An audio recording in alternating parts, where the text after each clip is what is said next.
নাজিৰাৰ একাংশ বিদ্যালয়ে উদঙাইছে শিক্ষা বিভাগৰ প্ৰকৃত স্বৰূপ। নাজিৰাত ইখনৰ পিছত সিখন চৰকাৰী বিদ্যালয়ৰ তথৈ বছ অৱস্থা। হাতীপট্টি বাগিচা প্ৰাথমিক বিদ্যালয়ৰ জৰাজীৰ্ণ ৰূপ আৰু শিক্ষা গ্ৰহণৰ অনুপযোগী হৈ পৰিছে উৱলি যোৱা সেই বিদ্যালয়খন। বিদ্যালয়খন মেৰামতিৰ বাবে সদিচ্ছা দেখুওৱা নাই কৰ্তৃপক্ষই। কেৱল শিলাবৃষ্টিয়ে চালনীৰ দৰে ফুটা কৰিলে বিদ্যালয়খনৰ টিনপাত। বতাহ ধুমুহা অহাৰ পাছত বিস্তৰ ক্ষতি হ'ল সেই বিদ্যালয়খনৰ আৰু সামান্য এজাক বৰষুণতেই দুৰ্ভোগ ভুগিবলগীয়া হয় শিক্ষাৰ্থীসকলে। মাহ মাহ ধৰি তেওঁলোকে শিক্ষা গ্ৰহণ কৰিছে মুকলি আকাশৰ তলত। বিদ্যালয়খনত আজি পৰ্যন্ত এটুপি খোৱা পানীৰ ব্যৱস্থাও নহ'ল আৰু কৰ্তৃপক্ষক বাৰে বাৰে অৱগত কৰিও শিক্ষক শিক্ষয়িত্ৰীসকলে কোনো ধৰণৰ সঁহাৰি নাই পোৱা।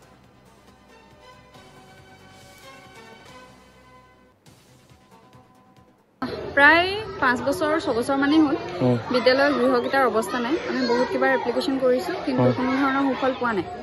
আৰু যোৱা যি ডিচেম্বৰ মাহত ধুমুহা বতাহ হৈছিলে শিল বৰষুণৰ কাৰণে মানে টিনপাতবোৰ গোটেই বিল্ডিংকেইটাৰ ফুটা হ'ল আৰু তাৰ কাৰণেও আমি এপ্লিকেশ্যন কৰিলোঁ, পঞ্চায়তৰ তাতো যোগাযোগ কৰিলোঁ।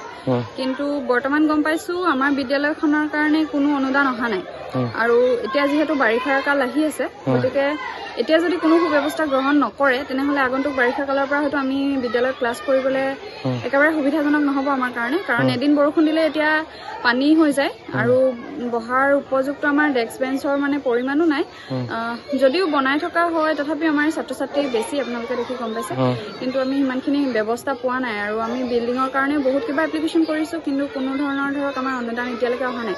আহিব বুলি প্ৰতি বছৰে কয় কিন্তু এতিয়ালৈকে আমি কোনো ধৰণৰ তেনেকুৱা সুবিধা পোৱা নাই। সেইকাৰণে অকণমান অসুবিধা হৈছে আৰু আগন্তুক বাৰিষা কালত হয়তো আমাৰ বহুত অসুবিধা হ'ব যদি এতিয়া কোনো ব্যৱস্থা গ্ৰহণ নকৰে। প্ৰায় CMলৈ ইমেইল কৰিছোঁ, তাৰপিছত এপ্লিকেশ্যনৰ যোগেদিও যোগাযোগ কৰিব। আমি DC ছাৰৰ তাতো এপ্লিকেশ্যন কৰিছোঁ বহুত কিবাৰ, তাৰপিছত ব্লকৰ থ্ৰুদিও যাব বিচাৰিছোঁ। কিন্তু মানে সকলোৱে কৈছে আহিব হ'ব এনেকুৱা ধৰণৰ মানে নিশ্চিত দিয়ে, কিন্তু আজিলৈকে আমি তেনেকুৱা ধৰণৰ কোনো সুবিধা পোৱা নাই আৰু সেইটো কাৰণে মানে আমি বিমত পৰিছোঁ। কাৰণ আহিব বুলি কৈ থাকিলে আমি ৰৈ থাকোঁ, আহিব হ'ব আশা কৰি আছোঁ কিন্তু ফল পোৱা নাই। এতিয়া আমাক মানে সোনকালে আমাক ফল লাগে, কাৰণ আমি নহ'লে আগন্তুক যি বাৰিষাৰ কাল আহি আছে তেতিয়াৰ পৰা হয়তো ক্লাছ কৰিবলৈ একেবাৰে অসুবিধা হ'ব আৰু আমি নোৱাৰিম মানে।